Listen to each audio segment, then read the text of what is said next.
नाज़रीन, इस्लाम और मुसलमानों के साथ जितना मजहबी तआस्सुब इंडियन लिबरल लोगों में है उतना किसी और कंट्री के लोगों में नहीं है। जैसा कि आज की वीडियो में आप देखेंगे, इतना मुखालफत में उतर आते हैं कि गालियां तक देने लगते हैं। तो नाज़रीन, आज की वीडियो आखिर तक देखिएगा, बहुत मज़ेदार वीडियो है और आपसे गुजारिश है वीडियो को लाइक और शेयर करना ना भूलिएगा और चैनल को सब्सक्राइब भी कर दीजिएगा। इनको धरती पर चांद चाहिए और आसमान पर कोई किसी को तमीज़ नहीं सिखाएगा। इसके लिए नहीं तो इसके लिए डिबेट में बुलाते हैं, तो एक दूसरे के बीच में बोलना भी सही तरीका नहीं है। अभी सिर्फ नाजिया की आवाज ऑन एयर जा रही है। जवाब रुक जाइए, नाजिया अपनी बात पूरी करिए।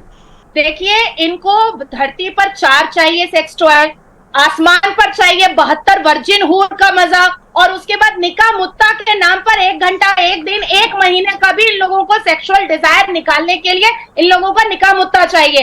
हर एक बात पर इनका इस्लाम खतरे में आ जाता है, हर एक बात पे नारे तकबीर उठ जाता है, हर एक बात पर इन लोगों को इस्लाम का एकदम दमका पीटना होता है। शरिया के नाम पर औरतों को आज से नहीं, जिन्ना और ब्रिटिश के बनाए हुए 1937 के शरिया लॉ पर आज तक हिंदुस्तान के मुसलमान चल रहे हैं। और अल्लाह के रसूल फरमाते हैं सही बुखारी में जिल्द नंबर 7 किताबुन निकाह चैप्टर नंबर 3 हदीस नंबर 4 में, ए नौजवानों, आप में से जिसके पास भी हैसियत है निकाह करने की, निकाह करो। मतलब निकाह जल्दी करना सुन्नत है। और अल्लाह के रसूल फरमाते हैं जो कोई शादी नहीं किया वो मुझ में से नहीं है, यानी शादी करना इस्लाम में फ़र्ज़ है। अल्लाह के रसूल फरमाते हैं जो शख्स शादी करता है वो आधा दीन मुकम्मल करता है।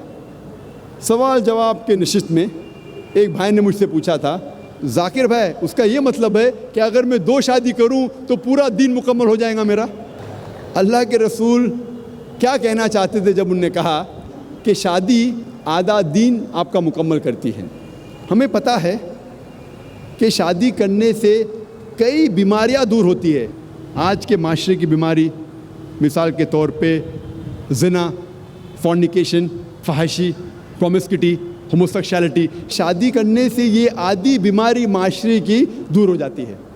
अगर आप शादी करेंगे तभी आप शोहर या बीवी हो सकते, शादी करने के बाद ही आप वालिद या वालदा हो सकते, जो अहम जिम्मेदारी है। इसीलिए अगर आप शादी करते, चाहे 1 करो या 2 करो, आपका आधा दिन मुकम्मल होता है।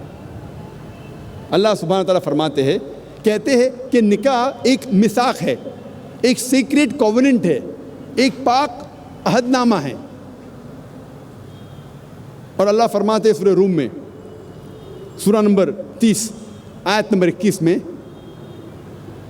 अल्लाह ने अपने निशानियों में से तुम्हारे लिए तुम्हारी बीवी बनाई है ताकि आप उनके साथ सुकून से रह सको और आप दोनों के दरमियान प्यार और मोहब्बत डाला है अल्लाह ताला ने। और अल्लाह ताला फरमाते सूरह निसा में सूरा नंबर 4 आयत नंबर 19 में कि औरतों को ज़बरदस्ती इख्तियार मत करो। मतलब शादी के लिए, निकाह होने के लिए दोनों की इजाज़त ज़रूरी है, मर्द की भी औरत की भी।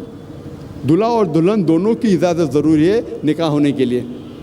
और एक हदीस में मोहम्मद सल्लल्लाहु अलैहि वसल्लम फरमाते, सही बुखारी की जिल्द नंबर 7 किताबुन निकाह बाब नंबर 43 हदीस नंबर 69 69, एक औरत जिसका नाम था खनसा खादिम अंसारिया, वो मोहम्मद सल्लल्लाहु अलैहि वसल्लम के पास आती है और कहती है कि मेरे वालिद ने मेरे मर्ज़ी के ख़िलाफ़ मेरी शादी एक आदमी से की जिसे मैं पसंद नहीं करती, और अल्लाह के रसूल ने, मोहम्मद सल्लल्लाहु अलैहि वसल्लम ने निकाह फ़स्ख़ किया, ही नलिफाइड द मैरिज। इसका ज़िक्र अहमद इब्न हम्बल में भी है। इसीलिए इस्लाम में निकाह होने के लिए, शादी होने के लिए दोनों की रजामंदी ज़रूरी है, आदमी की भी औरत की भी। अगर कोई मुसलमान 4 औरतें पकड़ के वो तो न जाने क्या क्या कर रहे हैं, वो तो न जाने क्या क्या बयान दे रहे हैं, उनका स्वागत करेंगे। आपको मुसलमान भाइयों को सीधी दिशा में ले जाना चाहिए ना कि हाँ बुरी चीज है, एक बीवी के होते हुए आपको दूसरी बीवी के चक्कर में नहीं पड़ना है। वो जो कभी कहा गया था वो नाजायज ताल्लुक कायम रखना है, अरे भाई अब आप नाजायज ताल्लुक पर पहुंच गए, पहले अपना तो स्पष्ट कर दीजिए।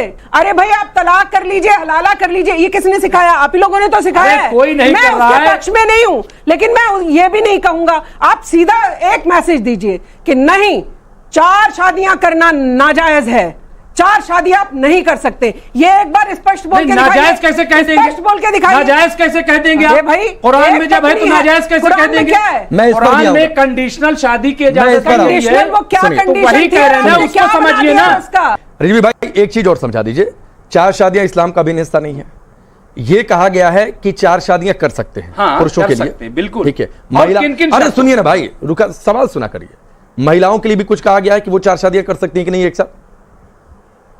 नहीं, कैसे करेंगे 4 शादी? कंडीशनल कर सकती हैं क्या? नहीं कर सकती है। नहीं, क्यों? यही तो माने सिर्फ पुरुष करेंगे 4 शादियां? माने सिर्फ पुरुषों को अधिकार है कि एक साथ 4 बीवी रखो? अरे राकेश भाई, महिला को अधिकार नहीं है, मुस्लिम महिला को, कि 4 पति भी रख लो। हम जानते हैं कि साइंस और टेक्नोलॉजी बढ़ने के बाद आज डीएनए टेस्टिंग के हिसाब से हमें पता चल सकता है कौन वालिद है कौन वालदा है, लेकिन ये तो अभी रिसेंट डिस्कवरी है, इतने साल पहले तो पता नहीं था। और ये एक सिर्फ वजह नहीं है, ये भी 100% डेफिनेट नहीं है, बट मान भी लो 100% डेफिनेट है, ये एक वजह नहीं और कई वजह है। आज साइंस ये कहती है कि man is more sexual as compare to a women. A man is more sexual biologically as compare to a women.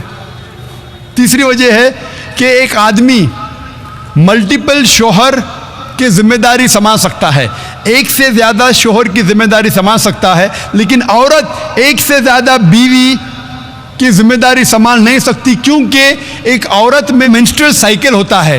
Due to the menstrual cycle उसकी जहनी हालत बदलते रहती है, due to the estrogen level going up and down. कोई भी doctor से पूछिए, वो कहेगा कि during this period it is difficult.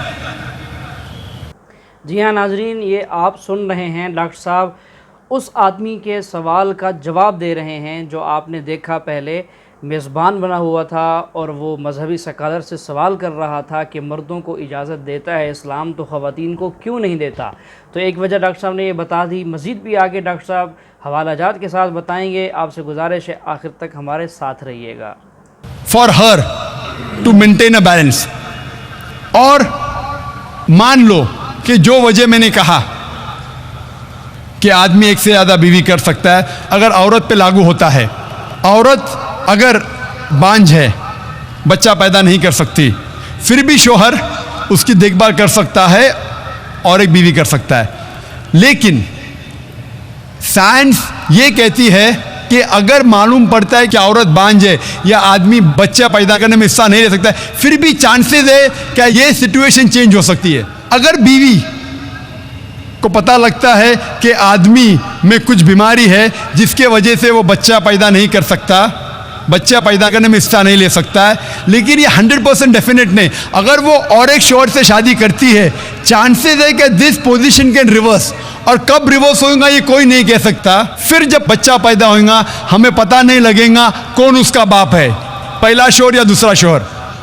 उसके बावजूद अगर शोहर अपाहिज हो जाता है और बीवी चाहती है कि मैं दूसरा शोहर करूं, वो बेशक शोहर से खुला ले सकती है, और जब खुला लेती है वो नई शादी कर सकती है। लेकिन आदमी जब औरत को तलाक देता है, तलाकशुदा को नया शोहर मिलना मुश्किल है। तलाकशुदा औरत जो बीमार है उसको नया शोहर मिलना मुश्किल है, लेकिन आदमी जब बीवी खुला लेंगी और नया शोहर करेंगी उसको भी सपोर्ट मिलेगा और वो आदमी को भी सपोर्ट मिल सकता है। इसीलिए इस्लाम में, कुरान में लिखा है कि बीवी एक से ज़्यादा शोहर नहीं रख सकती, लेकिन आदमी एक से ज़्यादा बीवी रख सकता है। और एक से ज़्यादा बीवी करने की कई वजह है, जैसे औरत की तादाद इस दुनिया में मर्द से ज़्यादा है, तो औरत की हिफाजत करने के लिए कुछ मर्द को एक से ज़्यादा बीवी करने की इजाज़त देना पड़ेगा, फिर ही औरत महफूज रह सकती। और कई वजह है, और वजह है कि कई बार बीवी अगर कुछ उसमें मेडिकल प्रॉब्लम है तो वो बच्चे को जन्म नहीं दे सकती, तो ऑप्शन रहता है क्या वो बीवी को तलाक दे और नई बीवी करे, लेकिन इस्लाम में उस बीवी को भी देखे और नई बीवी कर सकते हैं और दोनों बीवी की देखभाल कर सकता है वो इस्लाम में मर्द। इसी तरीके से अगर कोई औरत एक्सीडेंट हो सकता है और अपने शोहर को सेटिस्फाई नहीं कर सकती, तो दो चीज़ें हो सकती, वो बीवी को तलाक दे और नई बीवी करे, या पहली बीवी जिसका एक्सीडेंट हो चुका है, जो अपाहिज हो चुकी है, उसको रखे और दूसरी बीवी करे।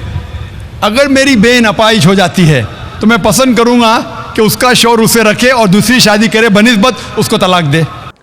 नाजरीन, आप दलाइल सुन चुके हैं, उम्मीद करता हूँ समझ भी चुके होंगे और इसको मज़ीद आगे शेयर करने की भी ज़रूर कोशिश करेंगे। नाजरीन, जाते जाते मैं एक पैगाम देता जाऊँगा इन इंडियन लिबरल किस्म के लोगों को, खुसूसन ये जो प्रोग्राम करते हैं, मेज़बान बन के आते हैं और मुस्लिम मजहबी स्कॉलर को बुलाकर उनसे सवाल करके बज़ाहिर उनको लाजवाब कर देते हैं।